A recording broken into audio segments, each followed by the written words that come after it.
जौहर, हम पीएम श्री जवाहर नवोदय विद्यालय गिरिडीह के प्रतिभागी हैं। हम एक पूर्णतः पारंपरिक कथा के साथ आप सभी के समक्ष प्रस्तुत है, जो कि एकलव्य और द्रोणाचार्य की है, जिसमें गुरु द्रोणाचार्य ने अपने शिष्य एकलव्य से गुरु दक्षिणा के रूप में उसका दक्षिण अंगूठा मांगा। तो चलिए देखते हैं ये कथा।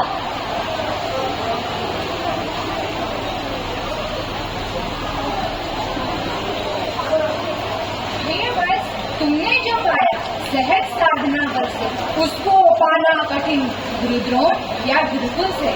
धन्य हो गया मैं शिष्य तुम्हें पाकर, धनुर्वेद की गरिमा को तब से तुमने किया उजागर, दिया मेरे कल्पना को तुमने ही आकर यह विद्या हे धनुर्धारी एकलव्य तुझमें हो गई साकार।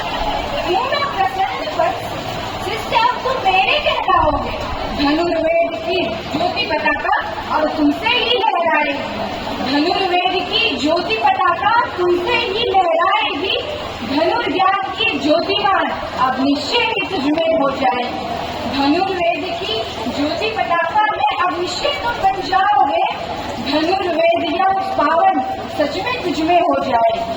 क्यों मैं प्रसन्न हूँ, आज से मैं तुम्हारा गुरु हुआ, दक्षिणा का मैं अधिकारी हूँ। मांगिए गुरुदेव, जो आपकी इच्छा है उसे मैं अवश्य पूरा करूँगा, ये मेरी कर्तव्य निष्ठा है। मैं भी चाहूँगी लेकिन बस तुम ना दे पाओगे, अपनी अक्षमता पर नाम से तुम पछताओगे, इसलिए कहता हूँ जो बन पड़े वही ले आओ, गुरु ऋण मुक्त होकर यशस्वी वीर कहलाओगे। करे न कुछ संकोच, दास को करे कृपा आदेश, सब कुछ चरणों में होगा अर्पित, कुछ भी रहेगा न शेष। हे वत्स, अगर तुम चाहते हो देना मनचाहा गुरु दक्षिणा, तो सहर्ष दान कर दो अपना दक्षिण और कर लो गुजरात में अपना नाम। तुमको याद रखो दीवाना ना बना, ना पड़े तुझे पीछे जीवन भर पछताना। कुटिल भाव गुरु के मन में मुस्काए, काफी धरती किंतु नहीं बन एकलव्य का डोला, बाण फलक से काट अंगूठा अर्पित करता बोला। ग्रहण करें गुरुदेव, दक्षिणा चरणों में।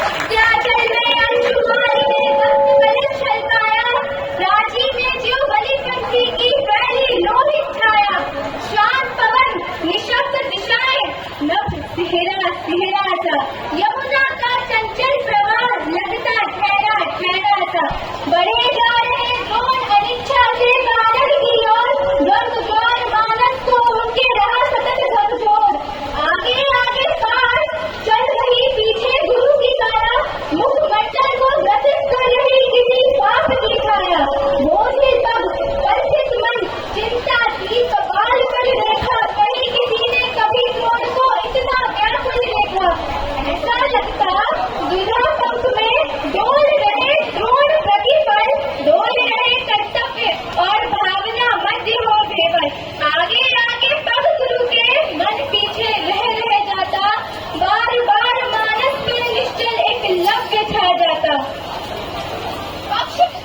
पक्षपात यदि था भेष तो एकलव्य से कहते, त्याग चाप शर वे कानन में खाली हाथ बिछड़ते, गुरु थे जो चाहते शिष्य से सहज ले लेते, धनुष बाण की मांग उसे तुम शक्तिहीन कर देते, फिर घोषित कर देते अर्जुन को सर्वश्रेष्ठ धनुष ले लेते, यश वंदनीय होने का जग में उस गुरु पर, मस्तक ऊंचा कर समाज में चलते पूजा पाते, लाश लिए कंधे पर मिथ्या गरिमा किए खिलाते। शिक्षा का आधार वंश कुल जब तक बना रहेगा और भेद मानव मानव का चला रहेगा, तब तक शिक्षा शांति नहीं संघर्ष बीज बोए। यह विद्या सचमुच सब में पावन होगी, लेकिन घृणादन से व्याकुल होकर मानव का शोणित पिएगी। श्वेत पोषते खड़े द्रोण, छलक कंपित उनकी काया, शब्द एक भी नहीं उनके कंठ से बाहर आया, चले जा रहे द्रोण अपनी निज गरिमा खोकर, ऐसा लगता द्रोण ही जा रही द्रोण की काया। एकलव्य झुक गए नमन में, गुरु चरणों का ध्यान व्योम क्षितिज से उन्मन करुणा दान करुणावान उन्मत्त